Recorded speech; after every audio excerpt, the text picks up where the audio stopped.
Hi, this is Glenn. I wanted to make this little rapid response video. Some folks have called and observed some things, and I think we've got it figured out, but I wanted to give everybody else the benefit of this. I'm going to make this video and then post it on my YouTube channel and send everybody the link.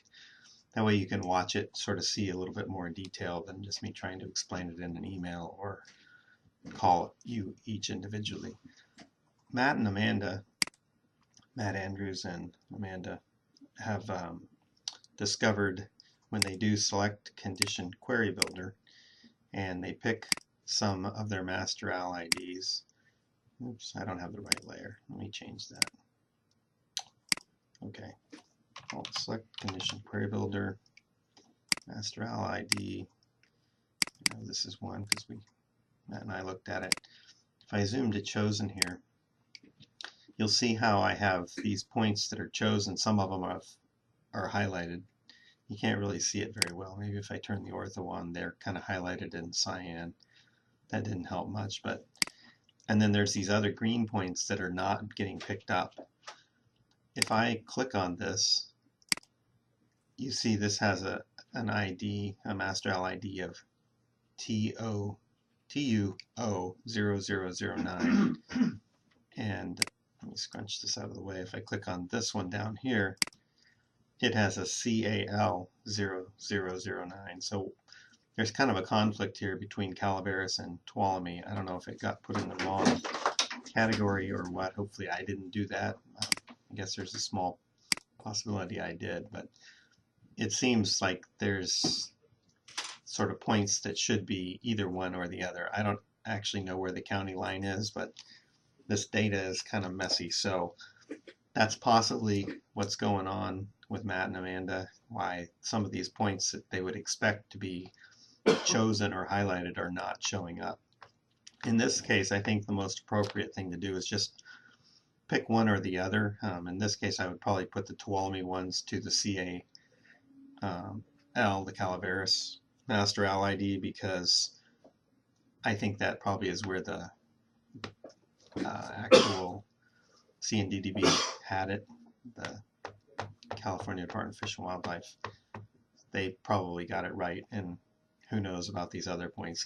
They might have been Forest Service points that we brought across. I guess we could check that real quick.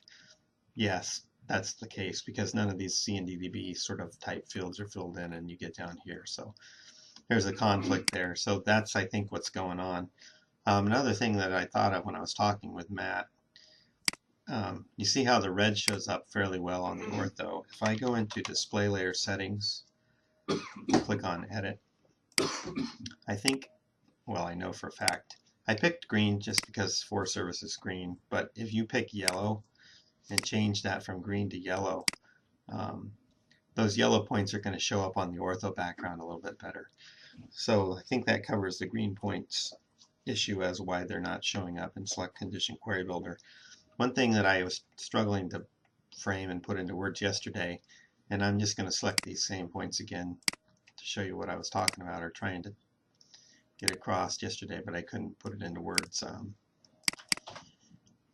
Remember when we had a group of points selected and we did edit attribute browse, and I was saying, oh, we'll just toggle those. So remember the case where we had 79 yesterday, and we were wanting to save the AC, and there was a couple other points that Brian would click and say, oh, I want to look at those and not look at the others, just to sort of see where they pop up. If you actually deselect the ones that you're interested in keeping, in this case I'm just going to say, oh, I'm after this AC, and you really want that one to be selected and these not. If you unselect the one you really want and go up here to where it says selected and do a right click, see how it flipped the selection? Brian was right yesterday. If you do select layer toggle, it's going to toggle the whole layer, and that's definitely not what you want. But I think by doing that little trick, and I'll do it one more time just so you can see it, Alt select reset, Alt select condition query builder, come down here to master al, pick this one again, add to current selection, close that, Alt edit attribute browse, see how we have AC. If I really want to keep AC, I temporarily deselect it, and then I right click up where it says selected, and it comes back with just the AC selected. So that's kind of what I was trying to get across. The other thing, and I think we hammered this a little bit yesterday pretty good, but um, once you have gone through all of your ACs and you've sort of moved them to the master layer, um, we want you to do edit attribute browse, and we want you to send out the whole layer. So we have under display layer settings this CSO finished layer where you're going to make the visibility from 0 to 1. Once all these points have been moved to there, that's when you would select this whole layer, do edit attribute browse, and that will kick out a spreadsheet with everything. As Brian pointed out, you do want to rename that. Once you get it renamed, that's when you would add the 2007, 8, the 4 years on either side of 2012, and the AC year, the AC status, and the SPI comments. Those fields would be added to the outside edge, and then you would put in the rankings codes that we have from Kevin.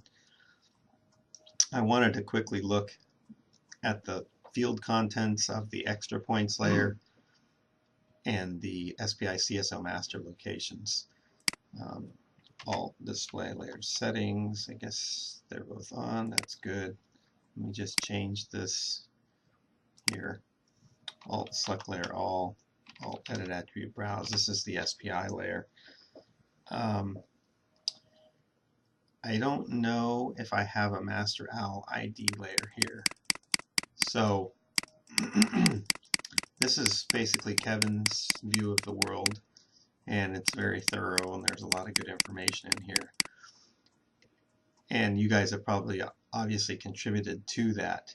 What I would say is if you can find the point in the CNDDB layer, which I think is a good possibility, because one thing I did is I superimposed all the CNDDB points on top of this layer that I have from Kevin, the SPI CSO master locations. And it looked to me when I just was sort of panning through that there was a complete, there was a CNDDB point on every SPI location that we had. So that means we've been getting them our data regularly, and they've actually been updating their database pretty religiously. So I think the easiest thing to do for these points that we have here, we have our view of the world in this master layer, but we also probably have an equivalent point to this view of the world in the CNDDB USFS CSO points layer. Say that 10 times fast. So if you possibly can use that way things are all on one layer. The other layer is the extra layer. Let me make that my selection layer, the extra points. I'll select layer all. I'll edit attribute browse. This I think, I don't know for sure. These are points that I found that were not represented in the wildlife observation layer. So I really don't know what to do with these. I guess, if nothing else, look at them in relation to the cluster, and if you find something of significance in here, maybe just designate in the C1 field, designate that it's an AC. It's probably going to be rare that you would pick one of these points, but just if you found a point in here that wasn't represented any place else, either in our master layer or in the CNDDB USFS CSO points layer, then you could just designate it in C1 here, and I'll deal with those later. I guess if you really wanted to go gung-ho, you could put the number rankings out there, but I don't really think this is going to amount to much, although it's possible. See, some of these just say nest stand, so that's not necessarily very definitive, and I don't know if there's enough information in here. They also, a lot of them have this local ID, which seems to look like a master owl ID, so you may be able to get by that with that So anyway, those are the few items that I had that I wanted to address in this short video. It's about 10 minutes long, so it's not very short anymore, but the green points thing, that's because there's a points in the same area, probably that should be one, that have conflicting master IDs. Also, don't forget, if you want those green Forest Service points to show up on the ortho, make them yellow in the thematic. When you're in this view, if you want to pick a specific point and have that be reselected, like if I just wanted these two to be reselected, I can uncheck the ones that I want, do a right click on selected, and that will reselect them. Remember to use C1, and once you get all of your points gone through and you've moved them to the finished layer, you would turn that on, select layer all, edit attribute browse, and that's how you get sort of the spreadsheet world where you're going to rank the owls. So if you have any more questions, I guess call Brian or email me and we can handle that. Call Kevin as well. Okay, thanks for listening. Bye.